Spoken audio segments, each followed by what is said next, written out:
January 2011, Ashford, North Carolina. Naomi Ellis and Michael Bennett, living in the quiet suburbs of Ashford, appeared to be the perfect couple. Both in their early 30s, they seemed to embody the image of a successful and happy marriage. Michael, a 35-year-old real estate agent, had built an excellent career thanks to his persuasion skills and impeccable business demeanor.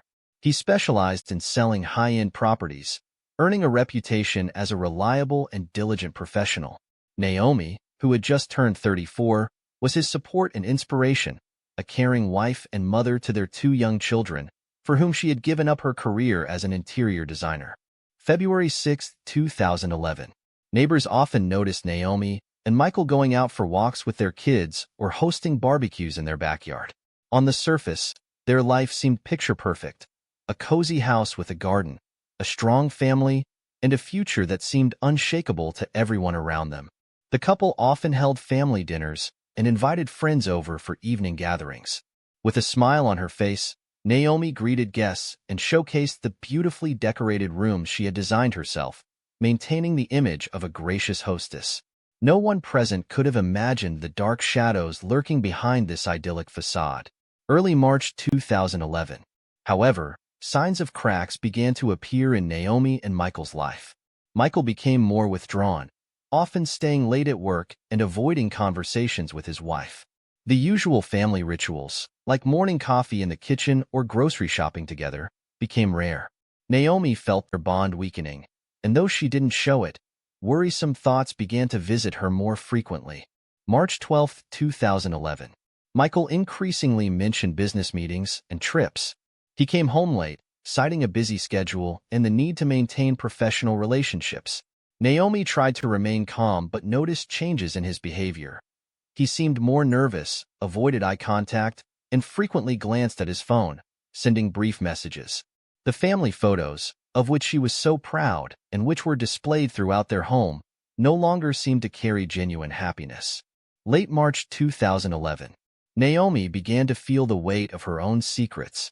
Several years ago, before marrying Michael, she had been involved with another man whose name she tried not to remember. Their relationship had been passionate, but ended in a strange way. He disappeared without a trace, and no one ever found out what had happened. Naomi had buried those memories and never spoke of them, not even to Michael. She lived with this secret, suppressing the fear that her past might one day resurface. April 1, 2011. On the first day of spring, Michael presented Naomi with a beautiful bouquet of flowers, momentarily bringing her back to their happier days. However, at that moment, she felt a strange sense of unease. Michael seemed genuinely trying to show that everything was fine, but there was an emptiness in his eyes that she couldn't ignore. Naomi began to sense that something was wrong, but she couldn't pinpoint exactly what it was. April 15, 2011. They hosted a family dinner, inviting a couple of neighbors over. At the table, Naomi spoke about their summer plans, but Michael remained unusually quiet, avoiding discussions about future vacations or family matters. After dinner, when the guests had left, she tried to talk to him, asking what was bothering him, but he dodged the question, claiming he was just tired. Naomi watched as he went into his study and closed the door behind him. At that moment, she felt a strong realization that her world was starting to crumble.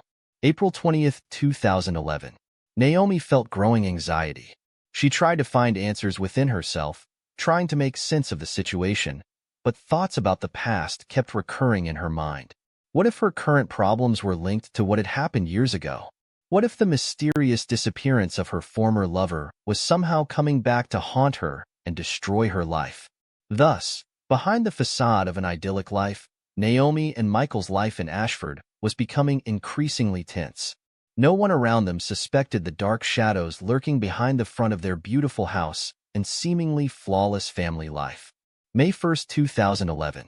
Since the beginning of spring, Michael's behavior had become even more suspicious, which alerted Naomi. She couldn't help but notice how his phone seemed glued to his hand. He always carried it with him, even into the bathroom, and now often kept it on silent mode. One morning, while he was getting ready for work, Michael placed his phone on the table, and Naomi noticed a message pop up. It was signed with the initials LH, but he quickly pocketed the phone, acting as if nothing had happened. May 6, 2011. Michael suddenly announced that he needed to go on a business meeting in another city, in nearby Charlotte. In the past, Naomi had been able to discuss his business trips calmly, but this time his story made her uneasy. These business meetings had become too frequent, and every time he returned, he seemed even more distant. Naomi noticed that this time he came home wearing a new tie and smelling faintly of women's perfume, which lingered in the air. May 10, 2011. After several sleepless nights and agonizing thoughts, Naomi decided to take action. She felt the need to confirm or dismiss her growing suspicions. While Michael was in the shower, she cautiously took his phone and tried to view his messages, but it was locked with a new password. They never had secrets from each other before, and this act by Michael seemed even more suspicious to her. May 15, 2011. Naomi decided to conduct her own investigation. That evening, she stayed home alone while Michael was working late. She sneaked into his study and began rummaging through the desk drawers. Her heart pounded wildly when she found a small leather box hidden among the documents. Inside was a thin gold bracelet engraved with the initials LH and a small note. "Looking forward to our next meeting, Larissa." Naomi felt her blood run cold. The name Larissa meant nothing to her, but now she had proof that there was another woman in Michael's life. May 20, 2011. After finding the bracelet, Naomi noticed more strange things. Michael began bringing home business documents that filled his study, but among them were papers unrelated to real estate work. They included printouts of tickets to events he had never mentioned to her and receipts from restaurants where they had never been together. She decided it was time to find out the truth and started tracking his movements. May 22, 2011. On this day, Michael said he had an important meeting that could last all evening. Naomi decided to follow him. She tailed his car at a safe distance and saw him pull up to a cozy restaurant on the outskirts of town. As he got out of the car, a young woman emerged from the establishment, and Naomi instantly recognized her. It was Larissa Holmes, one of the employees at the real estate firm where Michael worked. She was about 8 years younger than Naomi and known for her attractiveness. They embraced, and Michael kissed her on the cheek. Naomi took several photos on her phone to gather evidence. May 25, 2011. Naomi conducted a thorough search of the house for more evidence. In the trunk of Michael's car, she found a bottle of perfume, a pack of contraceptives, and a tube of red lipstick. The lipstick was an expensive brand that Naomi never used. She collected these items like pieces of a puzzle, trying to understand what had happened in their marriage. June 1, 2011. Naomi decided to go further and look through Michael's correspondence. She took his old laptop and found the automatically saved password for his email. Opening his inbox, she discovered hundreds of emails from Larissa. Some were work-related, but most contained personal confessions and revelations. One email, in particular, stunned Naomi. "You remind me so much of my ex, but I know things will work out with you." This phrase made Naomi recall her own ex, who had disappeared. She realized that Larissa was somehow connected to her past. June 7, 2011. Gathering enough evidence, Naomi went to confront Larissa, hoping for a conversation that would set things straight. However, when she confronted Larissa, she was not prepared for what she heard. Larissa recognized Naomi and got straight to the point. "I know who you are and what happened to your ex. If you don't want Michael to find out the truth, you'd better think about how to live with this." Naomi was stunned. Larissa openly stated that she knew about Naomi's past and was ready to use it against her. This was the beginning of the blackmail, in which Larissa now played her own game, trapping Naomi in the web of her dark secrets. June 10, 2011. Naomi sat in the kitchen with a cup of cold coffee, feeling the weight of everything pressing down on her chest. The conversation with Larissa had severed the last threads of self-control. All day, Naomi could think of nothing else but the terrifying realization that her perfect life was crumbling. Larissa knew about her past, and now the threat to her was not just about Michael's betrayal. Naomi realized that it was about her safety and the preservation of the life she had built. June 15, 2011. Once again left alone at home, Naomi tried to gather her thoughts. She realized she could no longer just watch as Michael destroyed their marriage and as Larissa slowly pushed her toward exposure. Dark thoughts filled her mind.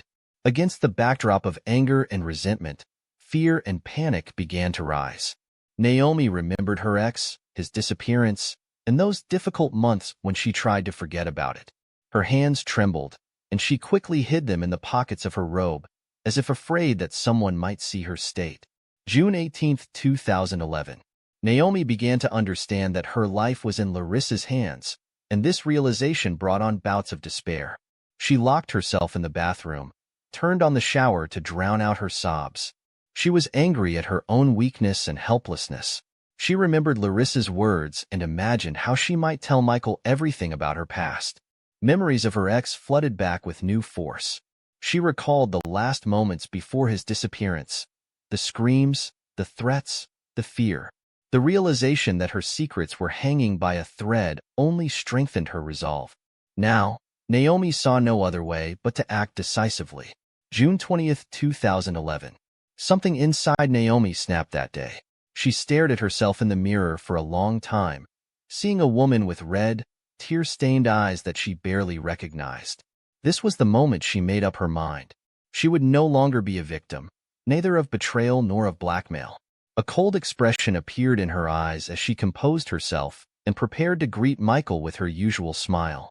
Now, she knew what she had to do. She was going to transform from the perfect wife into a cold-blooded avenger. July 1, 2011. Naomi began to act. She decided to put on the mask of a caring and loving wife so that Michael would not suspect her intentions. That day, she cooked his favorite meal, filled the house with the pleasant smell of homemade pastries, and greeted him with a smile at the door. Michael, still absorbed in his own affairs, noticed her change but thought Naomi had come to terms with their situation. However, he had no idea that behind this mask lay a meticulously crafted plan. July 5, 2011. Naomi began the first stage of her plan, psychological manipulation. She secretly started changing small things around the house, moving objects, rearranging documents on Michael's desk. At first, he thought he was just tired and forgetful, but then he began to notice that these accidents were happening more frequently. One morning, as he was getting ready for work, he discovered that his keys were not in their usual spot. He frantically searched for them while Naomi stood in the doorway, calmly observing his frustration, hiding the keys in the pocket of her robe. July 10, 2011. She took things further. Naomi began deleting and altering important business meetings on his calendar. Michael started to lose control of his work schedule, which led to problems at his job. He noticed he was forgetting client meetings and couldn't understand why his phone reminders were suddenly disappearing. Meanwhile, Naomi closely watched his reactions, noting every sign of his growing anxiety and confusion. July 15, 2011. Naomi began sending Larissa anonymous notes. On plain sheets of paper, she wrote short messages referencing events from their past. "You know how this will end, and don't forget what happened last time." She left them in Larissa's mailbox or slipped them under her apartment door. Realizing that her actions had been noticed, Larissa started to get nervous, but she couldn't quite figure out who was behind it. July 20, 2011. Naomi took her psychological games with Larissa even further. She secretly followed her and once intentionally appeared at the same cafe where Larissa usually had breakfast. Naomi sat at a nearby table, looking at Larissa as if their eyes met by chance. For a brief moment, fear flashed in Larissa's eyes, a reaction that Naomi caught and kept as confirmation that her plan was starting to work. July 25, 2011. The manipulations with Michael became more refined. Naomi started forgetting to tell him about certain tasks or conversations. One day, she told him that a colleague had called and left an important message. When Michael called the colleague back, he was told that there had been no call and no message left. Michael increasingly felt confused and lost, a feeling that Naomi took satisfaction in. July 30, 2011. Continuing her double game, Naomi began suggesting to Michael that they should take a break and spend some time together. She started talking about the importance of rebuilding family connections while simultaneously intensifying his sense of guilt for the rift. Inside, Naomi was elated at how she was slowly destroying his self-confidence. She saw Michael becoming increasingly irritable and insecure, while Larissa grew more fearful. Everything was going according to her plan, but there were still many steps ahead. August 5, 2011. Naomi decided she could no longer wait. The silence in the house, broken only by the ticking of the wall clock, felt deafening to her. That evening, when Michael returned home, she met him in the living room, staring at him intently. "We need to talk." Her voice was cold and sharp, like the blade of a knife. Michael froze, looking at his wife. He tried to pretend he didn't understand what she meant, but deep down, he knew. This moment was inevitable. August 7, 2011. The conversation had been ongoing for days in various forms, from sullen, silent breakfasts to shouting and tears. Today, Naomi gathered all her fury and unleashed it on Michael. "I know about Larissa, Michael. Do you think I'm blind?" she snapped. Michael was stunned, but quickly regained his composure. He admitted to the affair, but his reaction was unexpected. Instead of remorse, he blamed Naomi.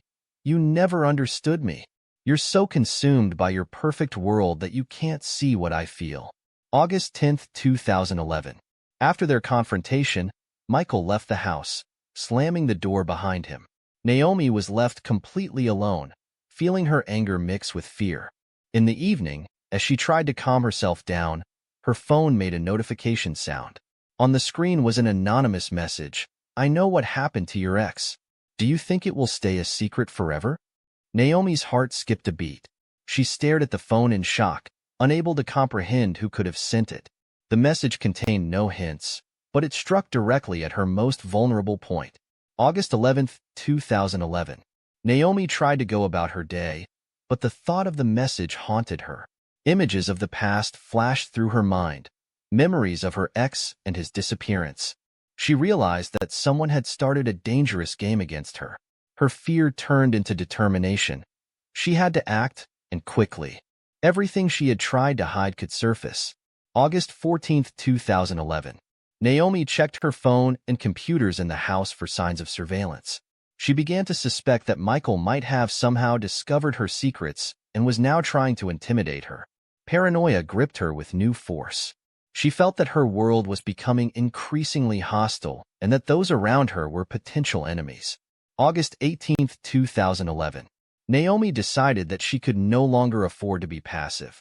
A plan began to take shape deep within her. She would carry out her revenge not just as retribution. It would be her masterpiece, a meticulously planned destruction of Michael's life. She picked up a notebook and started making notes, outlining step by step how to make him lose everything. August 20, 2011. Her first move was to strike at his job. Naomi sneaked into Michael's study while he was in the shower and took several photos of his financial documents on her phone. She studied them late into the night, memorizing key details. The next day, using a fake email address, she sent an anonymous message to the company where Michael worked, falsely accusing him of embezzling clients' money. The message caused panic in the office, and management began an internal investigation. August 23, 2011. Michael started to notice that something was wrong. Clients became less trusting, and whispers and strange glances in the office became the norm. Meanwhile, Naomi decided to worsen his situation. She secretly slipped forged financial documents with fake signatures into his briefcase, documents that, if discovered, would indicate his dishonest activities. Naomi felt like an artist preparing the canvas for the final brushstroke. August 25, 2011. Next, Naomi began manipulating Larissa. She sent her an anonymous letter with threats to expose their shared secret. Inside the envelope was a copy of the letter sent to Michael's office, hinting that the next blow would be directed at her if Larissa didn't stop her actions. Naomi wasn't just threatening Larissa. She was creating an atmosphere of fear around her, forcing her to retreat and hide. August 30, 2011. She decided to deal the next blow. Naomi forged a letter from one of Michael's colleagues and planted it on his desk. The letter contained accusations that Michael had allegedly engaged in inappropriate relationships with clients to close deals. This move was meant not only to undermine his reputation, but also to cast doubt on his moral integrity. September 2, 2011. With each passing day, Michael became more entangled in the web of lies Naomi was weaving. He started to doubt his colleagues and fear for his reputation. Naomi watched as he slowly lost his footing, feeling a strange sense of satisfaction. For her, this was not just revenge. It was an act of creation, where every move was calculated and played a role in the grand scheme of destruction. September 5, 2011. Naomi began spreading rumors among neighbors and acquaintances that Michael was supposedly facing serious financial troubles. Soon, he started receiving questions from acquaintances about his affairs, which he had no knowledge of. She saw how Michael was gradually falling into despair. Meanwhile, Naomi felt more confident and powerful with each passing day. She continued to play the role of the supportive wife, instilling a false sense of security in him while her plan gained momentum. September 10, 2011. Naomi began preparing the final step of her plan. She created fake bank accounts in Michael's name, from which dubious financial transactions were supposedly made. This would allow her to deliver the final blow to his downfall. She saw how the entire situation was driving Michael insane. His once confident gait had become nervous and unsteady. He was losing friends, his job, and most importantly, his self-respect. Naomi relished how her plan was nearing its climax, unaware that an even greater challenge lay ahead. September 15, 2011. Naomi proceeded with the next phase of her meticulously crafted plan. She installed spyware on Michael's computer to intercept his business correspondence. This gave her access to his professional contacts, allowing her to forge emails and send them on Michael's behalf to his colleagues and clients. These emails contained dubious financial proposals, calling into question Michael's professional ethics. Every time Michael tried to fix the situation, Naomi had already set the next trap, further complicating his position. September 18, 2011. At the same time, Naomi sent an anonymous letter to Michael's office, containing accusations of his alleged illegal activities. She forged bank statements, creating the illusion that Michael was laundering money through his real estate transactions. Management began to suspect him of foul play, and an internal investigation was launched. Michael was losing control of the situation. Every step he took damaged his reputation. Naomi, as always, watched the events unfold from the sidelines, pretending to be the supportive wife. September 20, 2011. To further undermine his position, Naomi planned a series of random losses of documents. During one of the open houses that Michael held for clients, she discreetly swapped important documents with forged ones. When Michael, preparing to close the deal, discovered the substitution, he panicked. This caused outrage and suspicion in the office. Colleagues began saying that Michael was not himself lately, and his clients started backing out of deals. September 22, 2011. During this period, Naomi increased the pressure on Larissa. She continued to send her anonymous messages, hinting that she knew about her past and was ready to expose it. Larissa became afraid to leave her house, feeling like she was being stalked.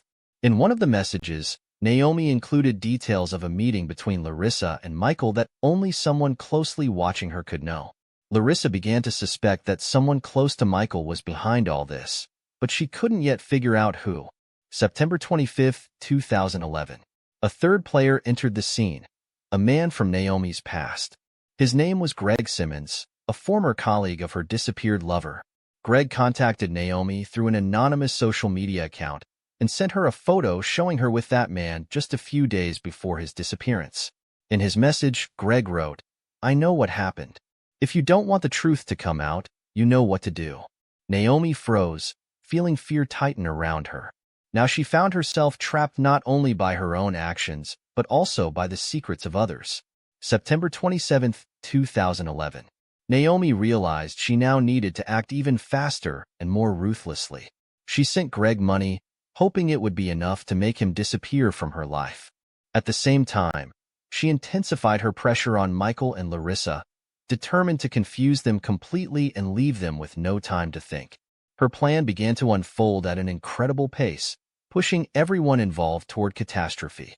September 30, 2011. Michael started to suspect that someone was deliberately destroying his life. He checked his emails and bank accounts, but couldn't find any trace of interference. Every day, his suspicions increasingly turned toward those closest to him. Finally, one evening, he came home in a rage and demanded answers from Naomi. "It's you, isn't it? You set all this up?" he shouted. Naomi, maintaining her composure, denied everything, feigning outrage at his accusations. October 3, 2011. At the same time, Larissa felt that she had been under pressure for far too long. She kept replaying all the threats and hints in her mind. That day, she decided to take action. She headed to Naomi's house to demand an explanation. When Larissa reached the door, Naomi greeted her with icy calm. "You think I'm scared of you?" Larissa hissed. Naomi simply smiled, knowing she was in full control of the situation. October 5, 2011. Meanwhile, Greg started demanding more money, realizing he had leverage over Naomi. He sent her another message filled with threats. "You will pay for your silence, or everyone will know who you really are." Naomi realized that this man was a real threat to her, and he needed to be stopped somehow. She decided it was time to confront all the players in this chaos face-to-face. October 7, 2011. The conflict between Naomi, Michael, and Larissa reached its peak. On this day, all three found themselves at the Bennett's home. Larissa, full of resolve to expose the truth, stormed into the living room and began accusing Naomi. "You knew everything. You've been playing with all of us." Michael, hearing this, froze, then turned to his wife in fury. "So, it's true? This whole time you were manipulating me?" he asked, feeling the shocking realization dawn on him. October 8, 2011. The confrontation between the three quickly escalated into a furious argument. Cornered, Naomi saw no point in pretending any longer. She unleashed her anger, declaring she would no longer be a victim of their betrayals and blackmail. In that moment, Michael realized his wife wasn't just a jealous and hurt woman. Before him stood a manipulator willing to do anything to protect her secrets. Larissa, grasping the full scale of the game she had been drawn into, understood that she was in the center of a nightmare. Naomi could feel control slipping from her grasp. She sensed that everything she had worked so hard to achieve was on the verge of collapse. But she knew this wasn't the end. There was still the final act of her meticulously planned revenge. October 10, 2011. In the wake of the recent confrontation, Michael felt the ground slipping out from under him. His job was in jeopardy, his reputation was ruined, and his wife seemed to be someone he no longer knew. After a sleepless night, he replayed recent events in his head and started to suspect that someone was orchestrating all of this. Waking up in the morning, he struggled to get out of bed and noticed his hands were shaking. Paranoia began to take hold. He started to think that every move he made was being watched and discussed behind his back. October 12, 2011. Michael became aggressive. At work, his colleagues increasingly noticed his outbursts of anger. During one meeting, he lost his temper and accused a colleague of trying to turn the management against him. Shocked by his behavior, his coworkers began to avoid him. Rumors spread around the office that Michael had become unstable and unpredictable. Michael isolated himself more and spent hours in his office, checking emails, bank accounts, and personal notes, desperately searching for any evidence of a conspiracy against him. October 15, 2011. Naomi watched as Michael slowly lost his sanity. She continued to fuel the fire, planting fake messages and notes that suggested someone was meddling in his life. One morning, he found a note slipped under his door, written in neat handwriting. "You're to blame for what's happening to you." Naomi used neutral tone and phrasing to further amplify his sense of guilt and insecurity. October 18, 2011. Michael started drinking. Every night, he came home with a bottle of alcohol, spending hours alone, replaying recent events in his mind. Naomi saw him spiraling into self-destruction, and she was pleased. However, his behavior soon began to spiral out of control. One night, drunk to the point of blackout, Michael stormed into the yard, shouting at the neighbors and accusing them of spying on him. The next morning, he didn't remember anything but heard from Naomi how strangely he had behaved. October 20, 2011. Michael's behavior became threatening. One day, he returned home with rage in his eyes, demanding that Naomi tell him the whole truth. He burst into the bedroom, where she sat, and began smashing furniture, shouting that he had nothing left to lose. Naomi stepped back, pretending to be scared, but inside, she realized the situation was getting out of her control. Michael was willing to do anything, and that made him dangerous. October 25, 2011. Naomi realized that her plan had gone too far, and Michael was becoming unpredictable. She decided to make her final move. In her quiet, soothing voice, she suggested, "We need to get away. Let's go to our cabin in the woods, spend time away from all this." Michael hesitated at first, but weakened by his own fears and confusion, he agreed. Naomi acted as though she cared about his mental state, but in her mind, she was already forming her plan. October 28, 2011. They packed their things and headed to the cabin in the woods. The drive was filled with tense silence. Michael stared out the car window, trying to calm his mind, but a storm of doubt still raged in his thoughts. Naomi, on the other hand, remained composed. In the car, she had hidden the necessary substances she had prepared in advance, planning to make her move once they were far from prying eyes. October 29, 2011. Sensing the situation was escalating, Larissa decided to follow them. She instinctively knew that Naomi was planning something. Under the cover of night, she drove to the cabin, uncertain of what would happen there, but convinced this was her last chance to get to the bottom of things and possibly prevent a catastrophe. October 30, 2011. At the cabin, Naomi began to set her plan in motion. She smiled at Michael, prepared dinner, and filled their glasses with wine. Michael, exhausted by his anxieties and having lost the will to resist, accepted her care as a sign that things could be fixed. Meanwhile, Naomi added a sedative to his glass, which he had purchased at a pharmacy under a fake name. After dinner, Michael began to feel weak and dizzy. He tried to make sense of what was happening, but his body was no longer responding. "What did you do?" he croaked before losing consciousness. Naomi coldly watched him, then dragged him to the bed. She pulled out the ropes she had prepared in advance and tied him up, intending to have a final conversation that would force him to admit his mistakes. October 31, 2011. Larissa, watching from the woods, saw that something was happening in the cabin. She moved closer and peeked through the window. Inside, she saw Naomi standing over Michael with a blank expression. Larissa realized she had to intervene before something irreversible happened. October 31, 2011, late evening. The cabin was enveloped in oppressive silence. Naomi stood over the bound Michael, ready to take her final step. She had already made her decision and knew that this would be the final act of her revenge. In her hand was a vial of a potent drug that she planned to administer to make him even more vulnerable. She believed she could force him to confess all his mistakes and suffer for what he had done. 11:45 p.m. But then, there was a knock on the door. Naomi froze, startled. Who could be here at this hour? Before she could decide what to do, she heard a noise from the window. Larissa, who had crept up to the cabin, was peering inside, seeing Michael lying on the bed and Naomi holding something in her hand. Larissa burst into the cabin, running into the living room and shouting, "You've lost your mind! What are you doing to him?" Naomi turned sharply, glaring at her. "You don't understand. He deserves this," she replied, but her voice began to tremble. 11:50 p.m. A struggle ensued.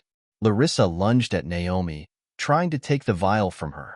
They clashed, knocking over furniture and scattering everything in their path. At that moment, Michael regained consciousness from the noise.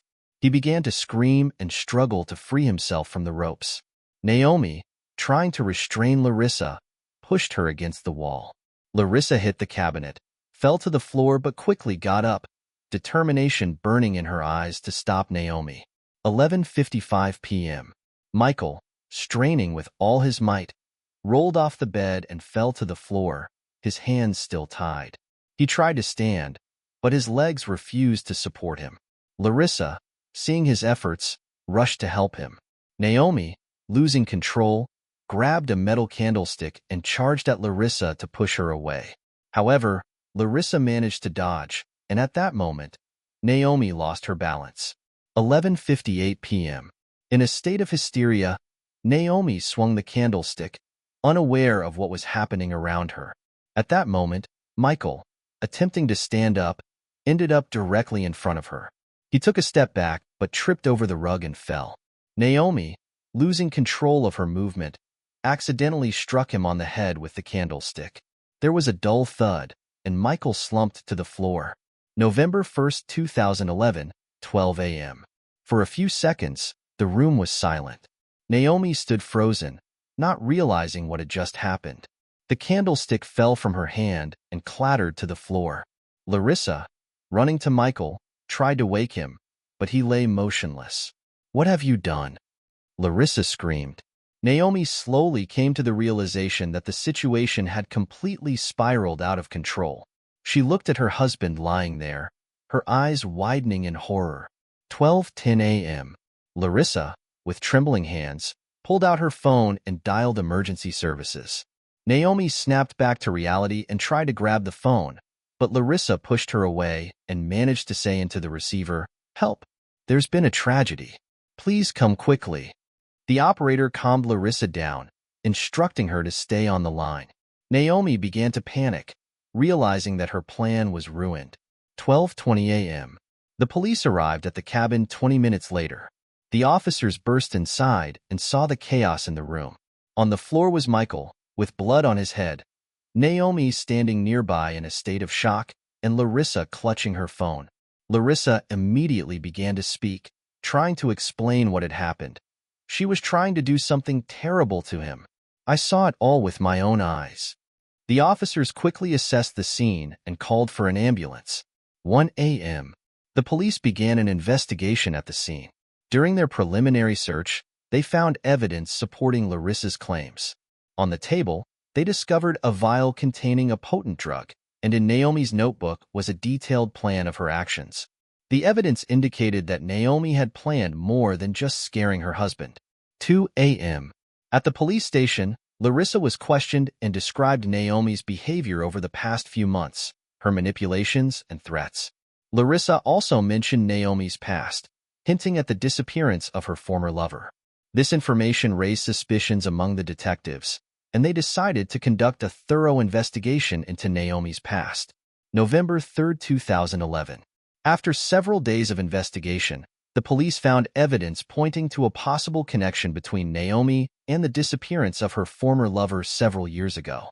Details of her life that she had tried to hide were revealed. Detectives also uncovered records of Larissa that contained Naomi's threats and manipulations, ultimately exposing her as a dangerous manipulator. November 5th, 2011. Naomi was arrested on suspicion of murder and attempted poisoning. She sat in the interrogation room, realizing that all her schemes had led to her downfall. Now, she was forced to answer for everything she had done. Her mask of the perfect wife and mother was torn away, leaving her face to face with her actions. November 8th, 2011. Investigators continued to find evidence against Naomi. They discovered her correspondence with Greg, who had been blackmailing her, as well as the forged documents she had created to destroy Michael's life. Her carefully thought-out plan turned against her. November 10th, 2011. Larissa, now the main witness for the prosecution, gave an interview, recounting her version of events. She realized how easily one could be drawn into someone else's destructive games. Michael, still in the hospital, fought for his life, his condition remaining critical. December 2011. After Naomi's arrest and the revelation of all the details of her plan, life in Ashford would never be the same. News of her crimes spread at lightning speed, shocking neighbors and acquaintances. Those who had known Naomi as a caring mother and wife now saw her true face. Her thirst for revenge and her desire to control everything around her had resulted in the destruction of her entire life. Naomi and Michael's children, left without parents, were placed in the care of relatives. Their future was now forever linked to the tragedy that had unfolded within their family.